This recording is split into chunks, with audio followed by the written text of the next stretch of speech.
وجاهدوا فی الله حق جهاده، یعنی جهاد کوي، کوشش کوي د الله د دین لپاره. حافظ ابن حجر رحمه الله د کرنګ نور مفسرینو ډیر خپل انداز کې د جهاد اقسام را غونډ کړي دي. مختصر شان به تاسو ته ویم. مفسرینو لیکلي دي چې جهاد خلاصه دا ده چې جهاد په اصل کې دوه قسمه باندې دي. یو جهاد هغه جهاد ظاهری دی او یو جهاد هغه جهاد باطینی دی. کوم جهاد ظاهری چې دا بیا دوه قسمه دي. ظاهری جهاد یو جهاد مع الکفار دی، د کافرانو سره جهاد کول، او یو جهاد مع الفساق دی.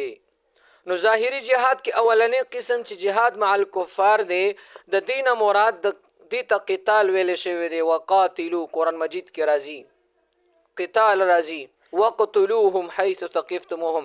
نو دې ته الله تعالی هغه الفاظ د قتال استعمال کړي دي. او د دې جهاد مع الکفار نه مراد دا د کافرانو سره چې کم په میدان کې د توري په ذریعہ د وسلې په ذریعہ چې کیږي هغه جهاد ته جهاد مع الکفار ویل کیږي. دویم نمبر د جهاد قسم د جهاد ظاهری دویم قسم هغه جهاد مع الفساق ته د فاسقانو سره د نافرمانو خلکو سره جهاد کول. نو دا جهاد نه مراد هغه جهاد چې په امر بالمعروف سره، یعنی ګناهګار خلک فاسقان دا به امر بالمعروف سره رابلی، دعوت سره به رابلی، د نهی عن المنکر د ناروا کارونو نه به منع کې. نو یعنی هغه وی مسلمانان خو ته ور سره مثال جهاد کوشش بدا کې چې مثال په امر بالمعروف سره، په دعوت سره او په يرولو سره حساب کتاب دی سره به مثال هغه سمیلاری ترابلی. ام دغه لکه ابن ماجه کې دا روایت راغلی چې پیغمبر علی السلام فرمای افضل الجهاد کلمه عدل عند سلطان جائر، یعنی هغه بهترین جهاد هغه کلمه د عدل او د انصاف ته د ظالم بادشاه مخې ته. نو یعنی هغه ظالم بادشاه هغه مسلمان خو یو ناروا کار کوي او ته حق خبرو کې یعنی نیک طرف ته راولي، دي ته جهاد مع الفساق. دا د جهاد ظاهری دوه قسمونه. دویم نمبر جهاد قسم هغه جهاد باطینی دی او د هغه هم دوه قسمونه دي. یو جهاد مع النفس دی او یو جهاد مع الشیطان دی.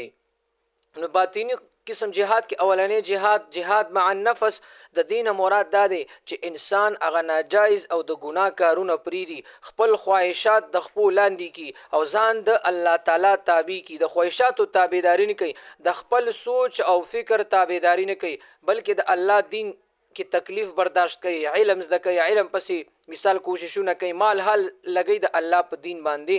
نو دې ته جهاد مع النفس وي. د تډیر کړه تزړو چې دا پیسې ملګو په دې ځای کې او بس تر ډیری د ورکړي، خو نه دا د غي باوجود هغه مال حال د الله په لار لګي، دې ته جهاد مع النفس ویل شي. او دویم نمبر قسم هغه جهاد مع الشیطان دی.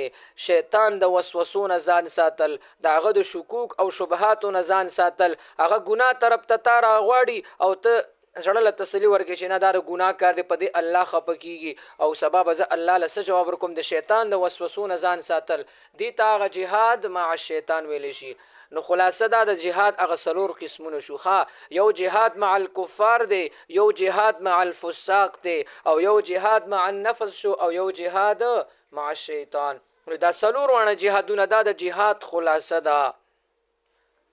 نو دې ځکه د جاهدون مراد ام د کسلور وانه قسمونه دي. کاغه د کافران مخې تراشي اغي سره به جهاد کې، ک فاسق د مخې تراغله اغي سره به جهاد کې، کچرته نفس د مخې لراغله د نفس سره به جهاد کې، او کچرته شیطان د مخې لراغله د اغي سره به جهاد کې. نو وجاهدوا معنا عامه، وجاهدوا فی الله، تاسو کوشش